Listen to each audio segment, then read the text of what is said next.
Assalamualaikum warahmatullahi wabarakatuh. Saya ingin mempresentasikan hasil kerja saya dengan materi kinetika kimia.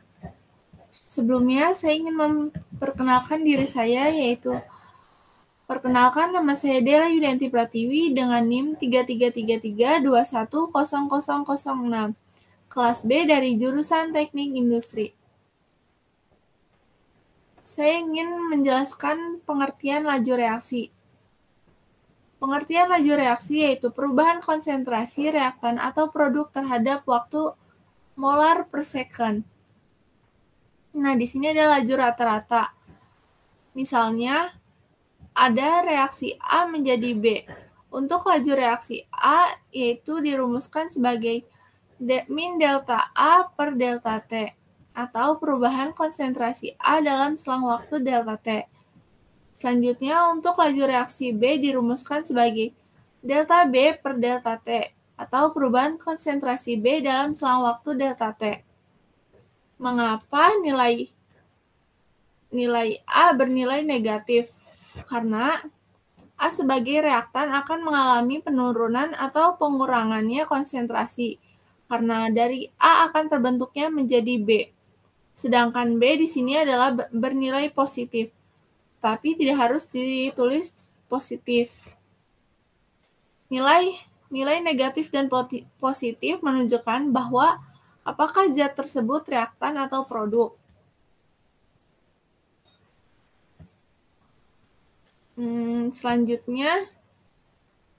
Selanjutnya yaitu faktor-faktor yang mempengaruhi laju reaksi. Dalam kehidupan sehari-hari terdapat reaksi kimia, ada yang berlangsung secara cepat dan ada pun yang secara lambat. Misalnya, reaksi yang berlangsung secara cepat, misalnya kita melarutkan tablet vitamin ke dalam air, maka dalam waktu 1 menit, tablet tersebut akan larut dalam air. Maka reaksi tersebut tergolong menjadi reaksi yang berlangsung secara cepat. Sedangkan reaksi yang berlangsung secara lambat adalah proses perkaratannya besi. Itu akan memerlukan waktu yang berhari-hari. Maka reaksi tersebut tergolong menjadi reaksi secara lambat. Nah, faktor-faktor yang mempengaruhi laju reaksi yaitu suhu, konsentrasi, luas permukaan, dan katalisator. Nah, saya ingin menjelaskan apa itu suhu. Suhu adalah partikel-partikel dalam zat yang selalu bergerak. Jika suhu zat dinaikkan, maka energi kinetik partikel-partikel akan bertambah sehingga bertumbukan antar partikel akan mempunyai energi yang cukup untuk mengampau energi pengaktifan. Hal ini akan menyebabkan lebih banyak terjadi tumbukan yang efektif dan menghasilkan reaksi. Selanjutnya, yang kedua yaitu konsentrasi. Konsentrasi yang mempengaruhi laju reaksi adalah jumlah mol dalam 1 liter pelarut. Satuan konsentrasi yang digunakan adalah molaritas. Semakin besar molaritas suatu reaktan, maka akan semakin cepat laju reaksinya berlangsung. Semakin tinggi molaritasnya, berarti semakin padat dan banyak molekul yang terkandung. Molekul tersebut bergerak dan bertabrakan terus-menerus sehingga reaksi akan berlangsung secara cepat. Yang terakhir yaitu katalisator, atau bisa disebut dengan katalis. Katalis merupakan suatu zat yang memiliki kemampuan untuk membantu jalannya suatu reaksi kimia. Jumlah katalis pada awal dan akhir reaksi akan tetap sama, sedangkan energi aktivasi sendiri adalah energi minimum yang harus dicapai oleh suatu senyawa kimia untuk melakukan atau bereaksi secara kimia. Maksudnya adalah suatu reaksi kimia akan berlangsung apabila terjadi tumbukan-tumbukan antar partikel dengan energi yang cukup. Energi inilah yang disebut sebagai energi aktivasi. Inilah yang disebut dengan energi aktivasi. Tidak semua partikel-partikel pada senyawa kimia dapat bereaksi satu sama lain. Hanya partikel-partikel yang dimiliki energi aktivasi yang cukup yang dapat melakukan reaksi. Sebagian besar partikel-partikel tersebut tidak memiliki energi aktivasi yang cukup. Nah, makanya untuk kondisi seperti ini diperlukan suatu zat yang memungkinkan semua partikel mencapai energi aktivasinya agar dapat bereaksi satu sama lain, agar laju reaksi tersebut menjadi lebih besar. Penambahan katalis sangat diperlukan pada kondisi yang seperti ini.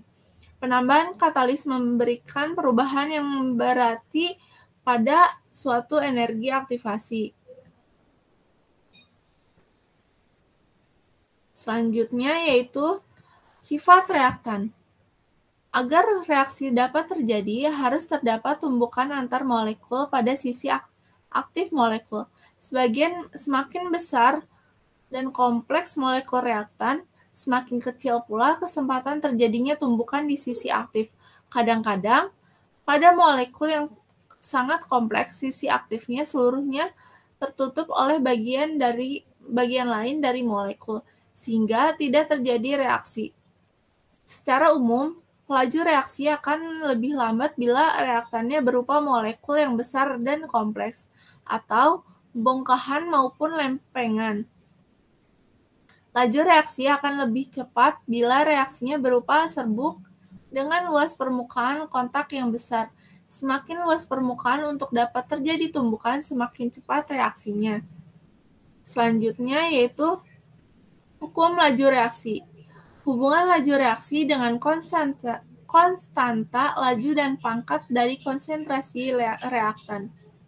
Nah, di sini ada AA plus BB menghasilkan CC plus DD. Laju reaksi tersebut sama dengan K kali A pangkat M B pangkat N. Nah, di sini ada penjelasannya atau keterangannya.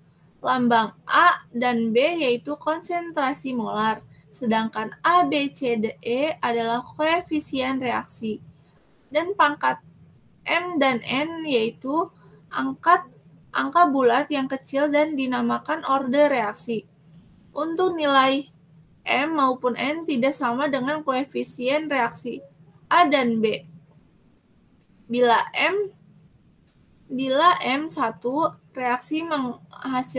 reaksi merupakan reaksi orde pertama terhadap A.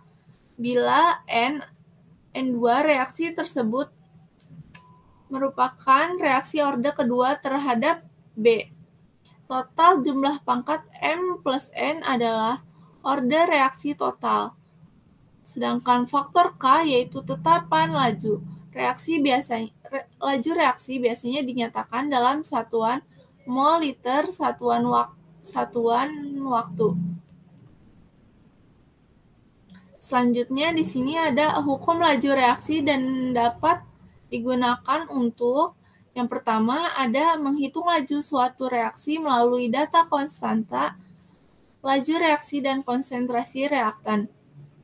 Selanjutnya yang kedua yaitu menentukan konsentrasi reaktan setiap saat selama reaksi kimia berlangsung. Nah, di sini kita akan menentukan laju reaksi. Persamaan laju reaksi pada umumnya tidak dapat dinyatakan dari persamaan reaksi. Misalkan ada reaksi 2A plus 3B menghasilkan 4C. Nah, di sini ada rumus V sama dengan K dikali AX BY. Nah, di sini ada keterangan juga. Apa itu V? Yaitu V adalah laju reaksi. Sedangkan K yaitu tetapan laju reaksi. Dan X adalah orde reaksi terhadap A. Dan yang Y adalah orde reaksi terhadap B. Nah, jika X ditambah Y sama dengan, maka disebut dengan orde total atau tingkat reaksi. Nah, di sini ada contoh soalnya. Persamaan reaksi kimia H2 plus O2 menghasilkan 2H2O. Maka diperoleh data percobaan sebagai berikut. Nah, di sini ada H2-nya yang pertama ada 0,1, yang keduanya 0,1, dan yang ketiganya ada 0,2. O2-nya yaitu yang pertama ada O2 0,2, 0,4, 0,2, dan V-nya yaitu ada 4, 4, dan 16. Karena yang diminta adalah persamaan laju reaksinya, maka kita akan mencari orde H2 dengan syarat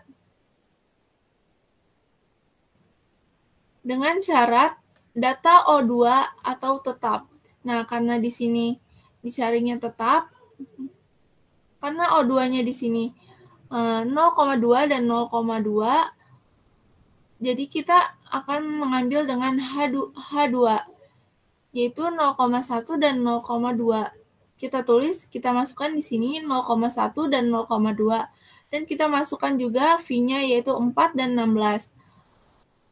0,1 ke 0,2 yaitu 2 kali. Berapa kali 0,1 ke 0,2 yaitu 2 kali.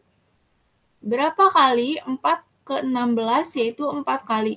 Maka kita tulis X sama dengan 2.